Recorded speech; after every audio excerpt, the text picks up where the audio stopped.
పెళ్ళైనా పండగైనా వేడుక ఏదైనా పట్టుచీరల ప్రత్యేక వేదిక వారాహి సిల్క్స్. నమస్తే గారు. నమస్తే జయ. గారు, భగవంతుడిని ప్రతిరోజు అనునిత్యం కొలవాలి కదండి. అంటే మనం చిన్నప్పటి నుంచి పిల్లలకి అలవాటు చేస్తాం, మనం చేస్తూ ఉంటాం, వాళ్ళు నేర్చుకుంటారు.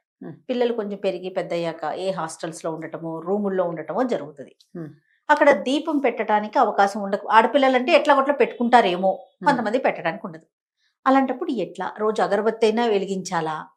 అసలు ఏంటి అంటే చదువుకునే పిల్లలకి మనం ఏ విధంగా దైవం వైపు వాళ్ళు వెళ్ళాలి అనుకుంటే ఎట్లా చేయాలండి? గుడికి వెళ్ళటం ఒక్కటైనా మార్గం? ఇంట్లో ప్రతిరోజు అనునిత్యం పూజ చేయాలంటే ఏం చేయాలి? పూజ చేయక్కర్లేదు, ప్రార్థన చేయాలి. మంచి పూజ మాట. అంటే పూజ అంటే నీకు ఒక ప్రతిమ, ఆ దృష్టి నిలవటానికి కదా. ఏదో ప్రతిమ, ఓ ఆంజనేయ స్వామి, ఒక అమ్మవారు, ఓ వెంకటేశ్వర స్వామి, లేకపోతే ఓ రాముల వారు, సీతారాములు, ఏదో ఒక పటం.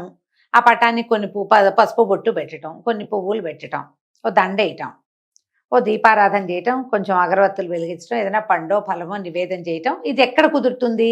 ఎస్టాబ్లిష్డ్గా ఉన్న సంసారాలు, కాస్త 2 గదులు ఇల్లుండి వీళ్ళు రోజువారీ వంట తంటా చేసుకుని, లేదా బయట తింటున్నా ఒక గూడు, ఒక ప్లేసు పెట్టగలిగే అవకాశం ఉన్న చోట ఇది సాధ్యపడతాయి. చేస్తారు, చేసుకుంటారు చాలా మంది కూడా. విద్యార్థులు కూడా చేస్తూ ఉండొచ్చు. అయితే ఈ హాస్టల్ రూమ్స్లో ఉంటారు, అక్కడ 2-3 వేరు మతాలకు సంబంధించిన వాళ్ళు ఉండొచ్చు.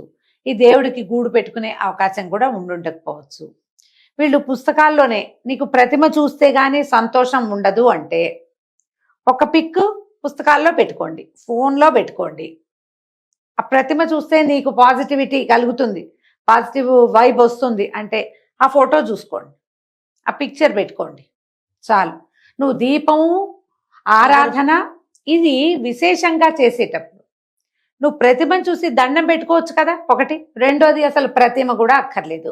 నువ్వు పొద్దున్నే లేచావు, బ్రష్ చేసుకున్నావు, స్నానం చేసావు, నువ్వు గాలికి దండం పెట్టు. గాల్లో తూర్పు వైపు మాత్రం తిరగండి చాలు. హాస్టల్ అయినంత మాత్రం తూర్పు పడమర లేకుండా ఉండవుగా. బాల్కనీలో కనపడతాడు, కిటికీలోంచి సూర్యుడు కనిపిస్తాడు, సూర్యుడికి ముఖం పెట్టి దండం పెట్టుకోండి. నీకు వచ్చిన ఒక నామమో స్తోత్రమో ఏం రావు, దేవుడా దండం పెట్టండి. ఏదైనా వస్తే చదువుకోండి. సూర్యుడిని చూసి చేసిన నమస్కారము మీరు ఏ ప్రతిమకి చేసిన నమస్కారం కంటే తక్కువ కాదు.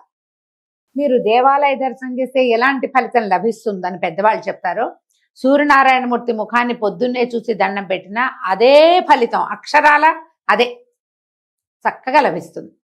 నీకు దండం పెట్టాలి అన్న యాటిట్యూడ్ లోపల ఉండాలి, అది చాలమ్మా, అది సరిపోతుంది.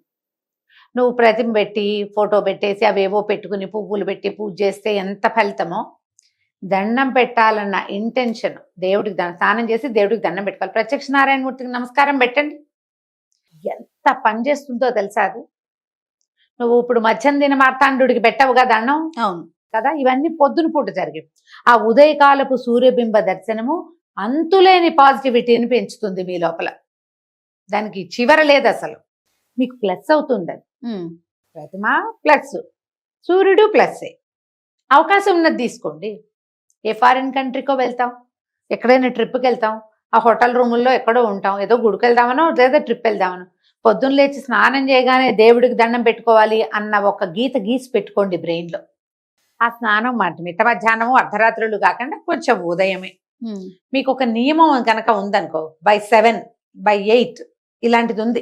7వ గంటకల్లా స్నానం చేస్తావు, దండం పెడతావు, లేదా 8వ గంటకల్లా. నియమం తప్పదు, నియమమే భగవంతుడు.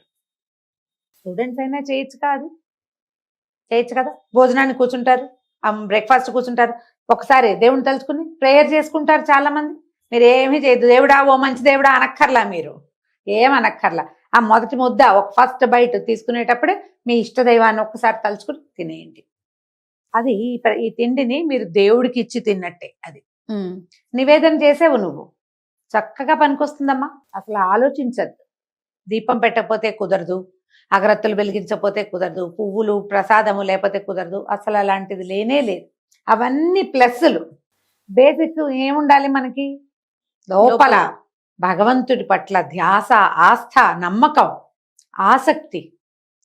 ఈ క్షణం దేవునికి నేను కేటాయిస్తున్నానన్న లోపల ఆలోచన కనుక ఉందా, అదే చాలా. ఆయన తీసుకుంటాడు నీ దగ్గర నుంచి, నువ్వు ఎట్లా ఇచ్చినా సరే. ఏ విద్యార్థికైనా ఇది అలవాటు చేయండి. స్నానం చేసి దేవుడికి దండం పెట్టుకో, ఇంట్లో దేవుడు ఉన్నాడు పెట్టుకో, హాస్టల్లో ఎవరికి పెట్టుకుంటారు? సూర్యుడికి పెట్టుకో. లేదా ఈజీ మెథడ్ మీ పుస్తకాల్లోనే ఒకటి, అవి పిల్లలకి ఏదో టేబుల్ ఉంటుందా, నేను ఇలా చేశాను జయ, చిన్న వినాయకుడు, కొంచెం తమాషా షేప్ లో వినాయకుడైనా సరే, ఆ టేబుల్ మీద వినాయకుడు ఉండాలి. వాడు అది చూస్తాడో చూడ్డో, ఆయన డెఫినెట్ గా వీడిని చూస్తాడు. మా పిల్లల దగ్గర చిన్న వినాయకుడిని నేను ఉంచాను. వాడు వచ్చేటప్పుడు మళ్ళీ హాస్టల్ నుంచి పట్టుకొచ్చేసాడు కూడా.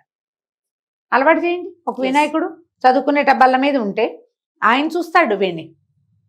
ఏదో ఒక సమయంలో వాడికి టెన్షన్ వచ్చినప్పుడల్లా దానికి దండ పెడదాం అనిపిస్తుంది వాడికి. ఖచ్చితంగా బాగుంటుంది కదా. ఇలా ఆలోచించి ప్లాన్ చేసి పిల్లలకి చెప్పండి, విద్యార్థులకి ఇది తెలియజేస్తే సరిపోతుంది. రైట్ రామ్ గారు. నమస్తే. నమస్తే జయ.